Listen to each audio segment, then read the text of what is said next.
Hey everybody, welcome to Chuckadelphia.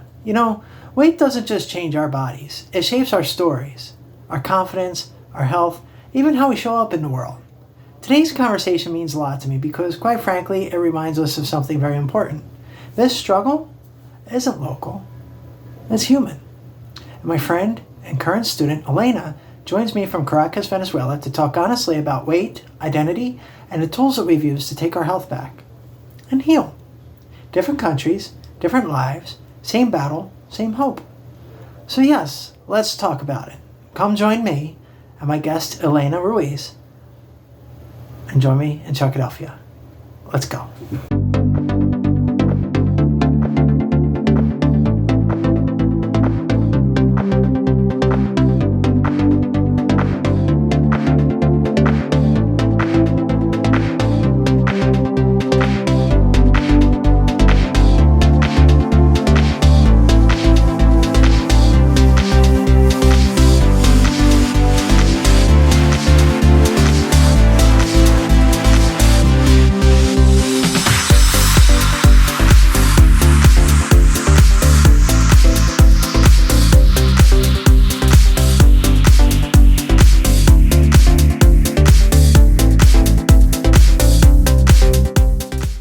Greetings, everybody, and welcome to Chuckadelphia. I am here with a longtime friend. I would consider you more of a friend than just a student. This is Elena Ruiz. And Elena, tell us where you are located right now. I am located now in Caracas, Venezuela. I've been living here for almost 5 years. It's a beautiful country, and I feel very happy to live here. And That's great. That's great. yeah, And where are you originally from? I am from Spain. I am from the north of Spain. I was born in Santander, and but I've been living in Latin America for I think almost 20 years. I lived in Ecuador, in Bolivia, Okay. and right now here in Venezuela. And I am also Ecuadorian, Okay. by the way. Yes. Yes. Very good. And even though I'm not officially Ecuadorian, I feel Ecuadorian at I heart. know, I know. Yeah. So I Mhm. invited you here so that we could talk about our experiences first with dealing with weight issues. As you and I know, we have talked before, and you know that I started off as a very morbidly obese person on my journey.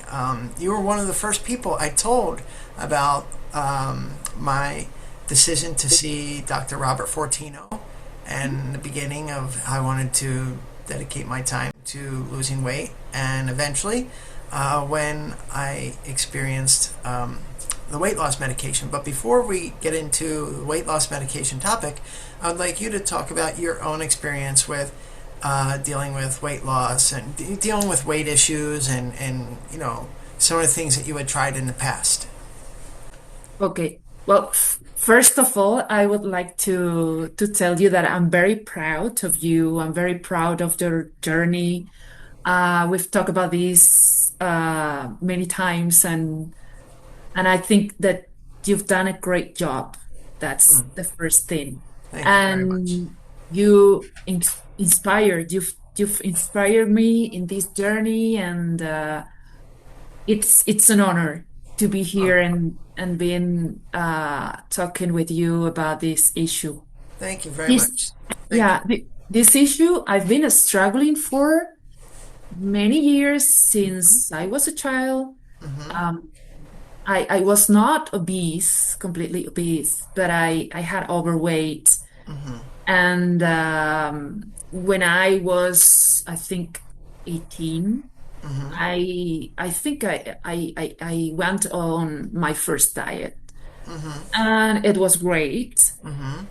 And I could keep my perfect weight Hmm. for at least a decade. And before you started that diet and throughout your experience with like weight management, did you also have issues with um, body image, self body image, and like how you looked, not just to yourself, but did you ever feel like self conscious about how you looked in front of other people? Yeah. Yeah. Yeah, I mean, I used to wear big clothes Hmm. and I didn't care too much about Yeah. my appearance Hmm. and things like that, and I felt ashamed and Yeah. I didn't want to go shopping. No, you know Yeah. what's going on. You mix adolescence with uh overweight Hmm. and these those things happened. Yeah, and in the same way, like I've always had issues with clothes. I hated going clothes shopping. I always preferred to wear black, because you always hear that black makes you look thinner, and like it would be nice to be exploratory and wear some other colors and experiment. But I never felt Hmm. like I would look anywhere decent with those colors, and button up shirts and like after a while jeans just became annoying, and like I was worried about certain materials and like that your skin rubbing with certain materials, and it's a very big challenge, and also like you said, like you deal with like even if you get what looks to be decent, what might appear to be decent on other people might not look the same on you because of the excess weight. And so Yeah. there's so many aspects that are at play when you talk about these issues with clothing and body image and stuff. So after you said you maintained your ideal weight for about 10 years after that diet, yeah? I think so. And Mm-hmm. then I moved to Ecuador, Mm-hmm. and then I moved to Bolivia. Mm. And uh, between that process, I think I started to have um, issues with my stomach and things like that. Mm-hmm. And I couldn't control my appetite. Mm-hmm. And I've been many years gaining weight, losing weight, Mm-hmm. gaining, losing, gaining, losing. We call that a yo-yo diet. Yeah, So a yo-yo diet. Yeah. you would say you would spend many years on doing a yo-yo diet. You would go up, go down, go up, go down. Yeah. That's Okay. true. And what do you And think? And like, as you look back, what do you think might have been the cause of that? Do you think it was like stress? Do you think it was emotional? What do you I think? think it's a big part emotional because when you move from one country to another, and sometimes you feel alone, and you need to struggle or to deal with many things on your own, and you find food like, Yeah. oh, this is my small time to enjoy. And food was like a kind of a way to forget. I mean, I've been happy living Yeah. in Ecuador and in Bolivia, but sometimes you feel pressure, or I don't know, sometimes you would like to be with your family, or Right.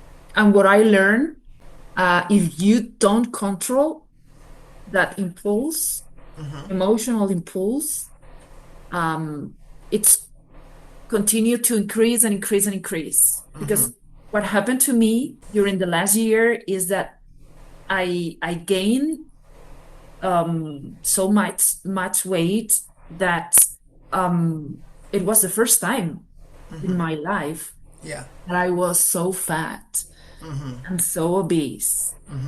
And for me, it was shocking. And I sent to my dad a picture myself, and he told me, "Who's that woman? Yeah. I don't recognize her." Yeah. I mean, he was joking, of course, Yeah. but that that message was like, Too far. Like yeah, you. It was. I went too far, and I need to look for a solution. Yeah. I Yeah. didn't recognize my body, and I had to tell some people, no, I'm not pregnant, I'm fat. I made fun of that, but of course, when you are at home alone, you say, oh my God, Yeah. this person told me this, and wow, Yeah. yeah. I've tried many things. I've tried many diets, and then someone recommended me this endocrinologist, and I was thinking when I had my appointment that I didn't want. I knew that the possibility that she recommended me to use Ozempic was very high, but I had read so many articles saying things about the side effects or of Ozempic that I was terrified. I was like, oh my God, if she offers me this, no, I'm not going to do it. But at the same time, I had a couple of friends that were using it and that they had a good experience, a very good experience with us. So Okay. I went to the appointment, and the endocrinologist told me that I had the how do you say, the mass, wait a minute. I had the body mass index indicated to use Ozempic. I think it's higher than 32. And she told me that it is, you should try. I mean, we are going to make a lot of tests then. I mean, we are going to make a lot of tests to make sure that you are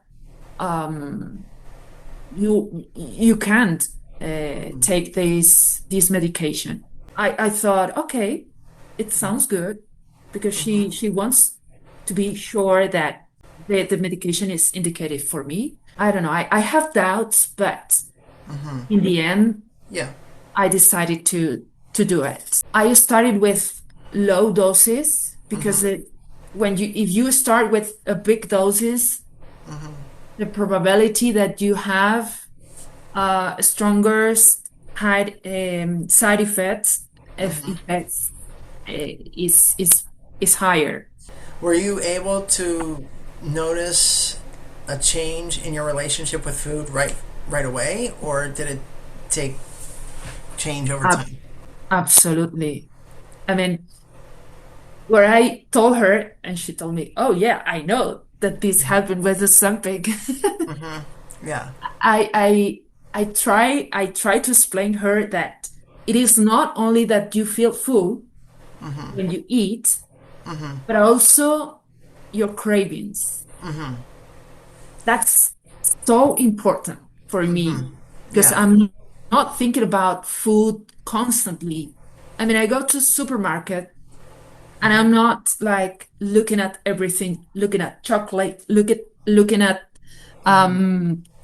because at some point I thought that I was addicted to fast food, to processed food, because I think it has something in this kind of food that is addictive. And at some point, I thought that I could control my cravings and things Yeah. like that. Okay. But Ozempic also makes something in my brain, and I feel so relieved that oof, I Yeah. that it's okay. Do you feel that it did all the work, or do you think that you still had to make some other changes to your lifestyle, or or habits or whatever that Yeah. help really get the most out of the experience? Yeah. Of course, I stopped eating fast food, because you know that fast food it's not only a reason to gain weight, but also my bowel was like all the time inflamed, and I have many issues with my bowel, and I change my the kind of products I eat. More Okay. natural products, things made at home, cook at home, and healthier. And Okay. And we had a conversation with Mm-hmm. the doctor, Mm-hmm. and she told me that this is not magic. You need to change the way you Mm-hmm. eat. You need to change to eat healthier. Mm-hmm.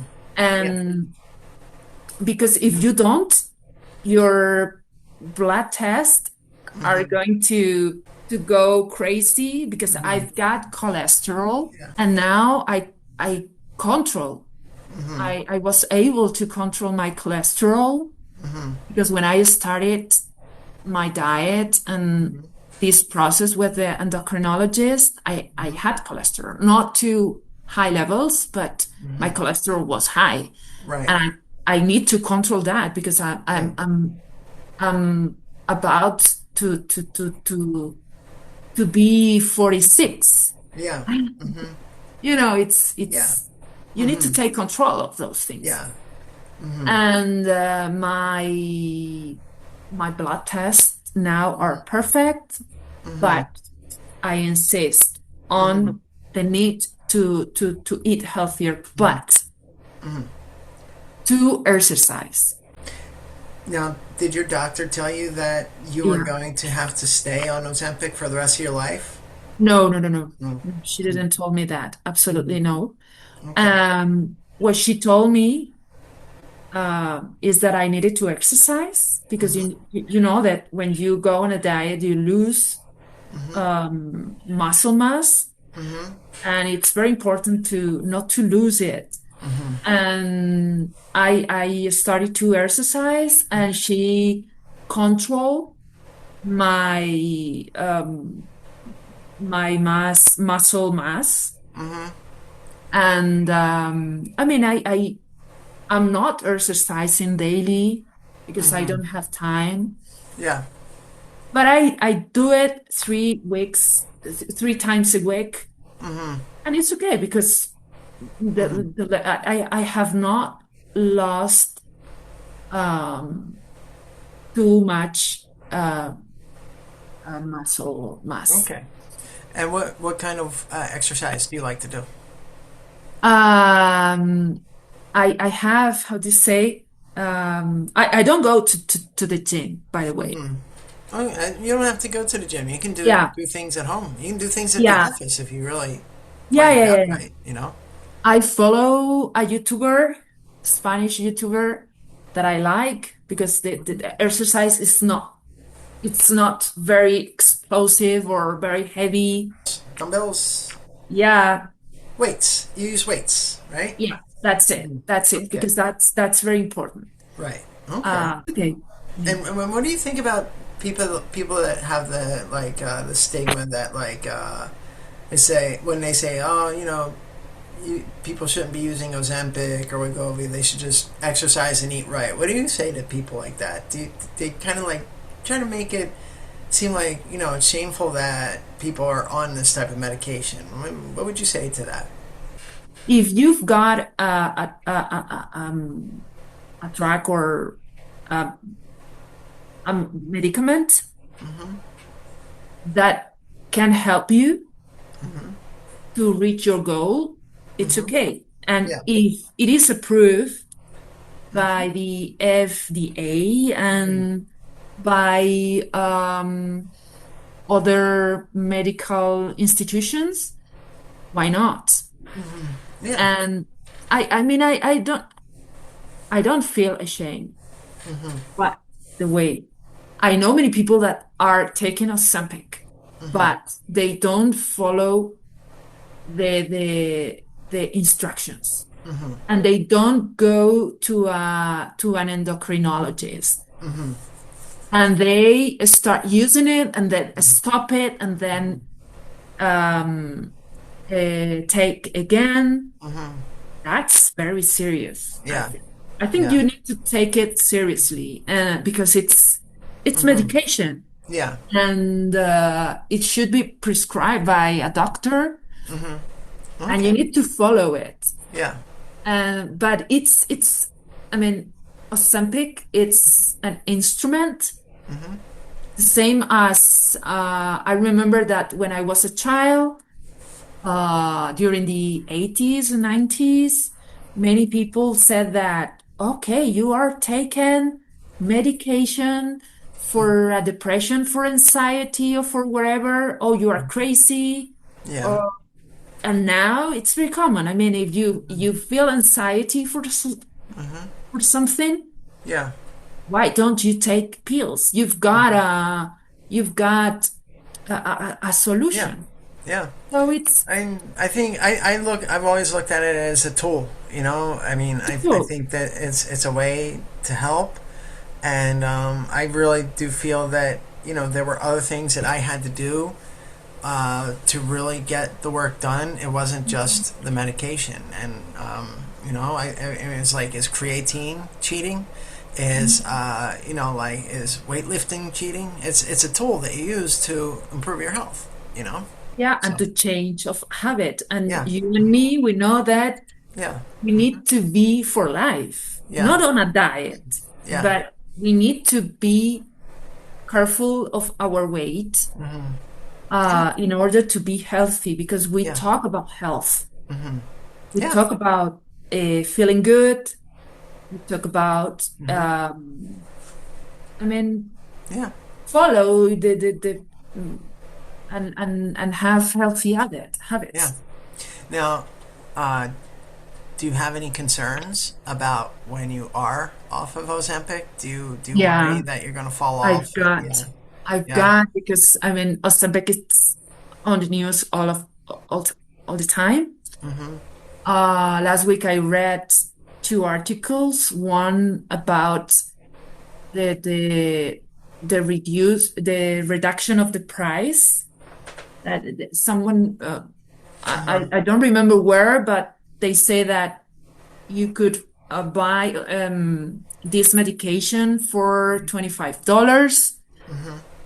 It is amazing because it's going to be open for people that are struggling with weight.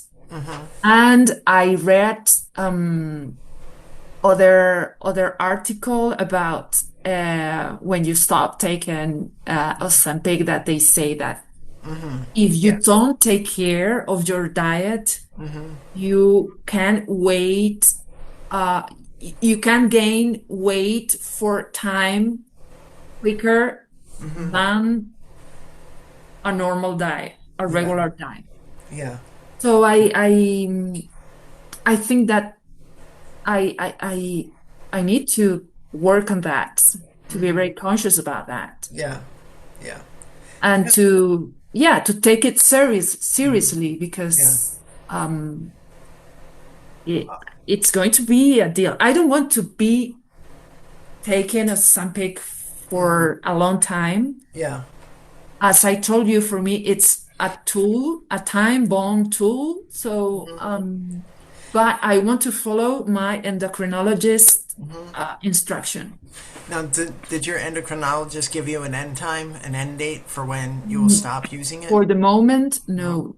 Okay. I started in March 2025. And I have to, I mean, I had some, I have many appointments in the middle, but I have my next appointment in March. Okay. And let's see what's going on. I'm going to talk with her, and I think that's the best way to do it, to explain your fears, Yeah. to follow what she says, and I'm very committed. Yeah. I do think that a big challenge, a big part of it is the lifestyle change. And, like, you know, I think as long as we continue eating healthy and keeping busy, I really think that boredom is a big part of it. If you're stuck at home, you're not doing anything, it's easy to fall into those old habits. But if you keep yourself active and working on different projects and goals, I think that it's possible to avoid those issues. But, you know, I haven't gotten to that point yet, so it'll be interesting to see how I deal with it when I get there, you know? Yeah, yeah, Yeah. we can have another talk when Yes. we both stop taking it. Absolutely.